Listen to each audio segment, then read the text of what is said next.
Alright, so this is just going to be a quick demo on how I bed a foothold trap in peat moss. Just a quick view of the setup here. I've got 2 sets I'm getting ready to plug in.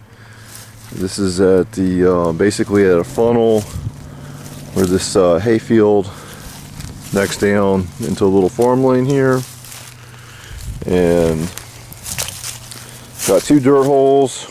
I've trapped this location many times before, caught a lot of fox here.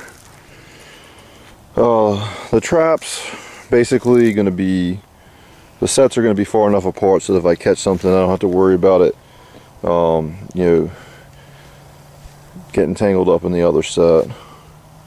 I've got the traps I'm using. I've got an MB450 on this one. This is just a single dirt hole. I've already got the trap bed dug.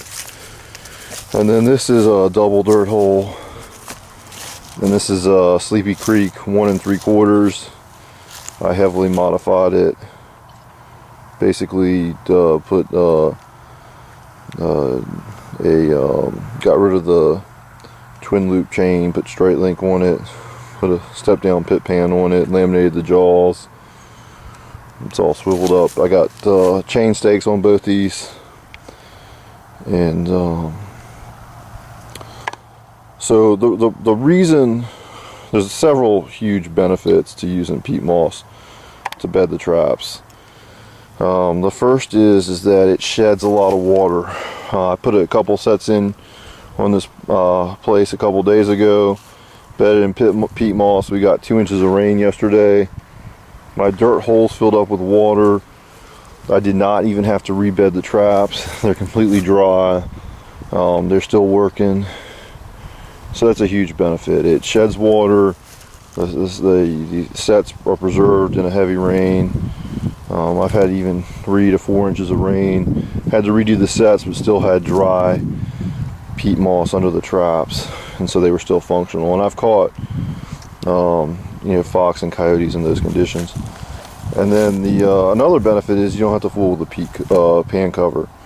The peat moss is light enough that it doesn't compact under the pan, so that's just one less thing you have to fool with. And pan covers, I don't like them. I don't like using polyfill. I just use peat moss, never have a problem. A few things when you're bedding a trap with peat moss, you don't want to mix dirt with it. That just basically destroys the positive qualities of the peat. So this is how I do it. I'm going to go ahead and bed this trap, show you just how I do it. Okay.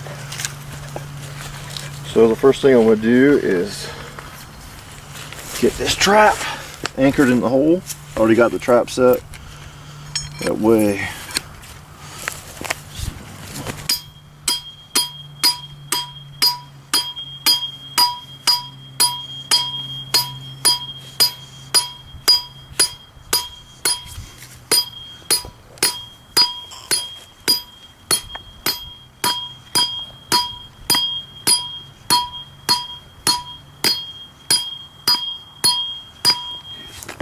further there.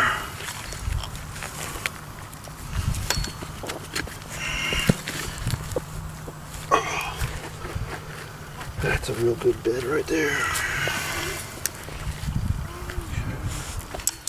So now the first thing I do is sprinkle table salt down on the hole to make sure that if the temperatures drop well below freezing, nothing's gonna freeze down to the bed. Then I get some peat in the bottom of the hole. And this is gonna keep water from coming back up and get the set. Helps to shed the water. And because I'm using the peat, I don't have to use a lot of antifreeze. I've trapped down below 5 to 10 degrees. Table salt's always been fine. So now I've got my trap, and I'm just going to work it to where I want it in the bed here. Just basically right between these 2 dirt holes, about 5 to 7 inches back the center of the pan.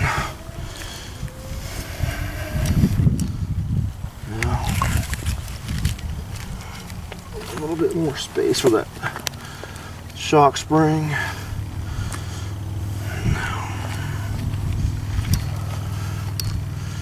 Okay. So now I want to take dirt from the set and pack it outside the jaws of the trap. Okay. And this is going to hold that trap in place,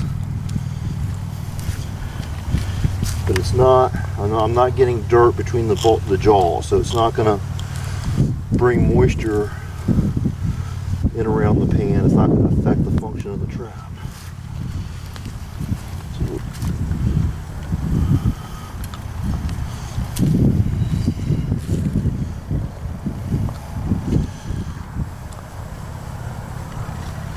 Now the trap is bedded completely solid.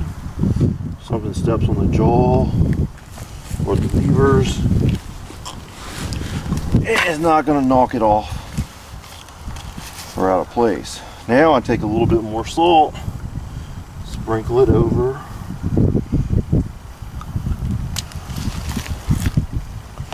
that fresh dirt I just put in there.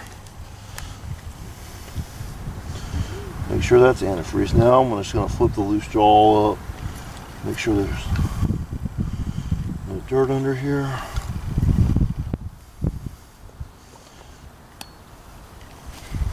Taking the peat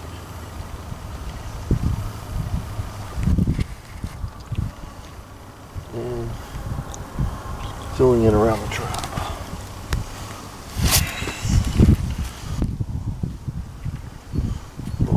Out, dust it off, level it, find my pan,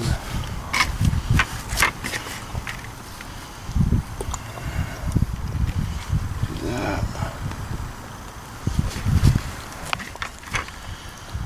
Alright, now I'm going to fill in the rest of the trap bed with it.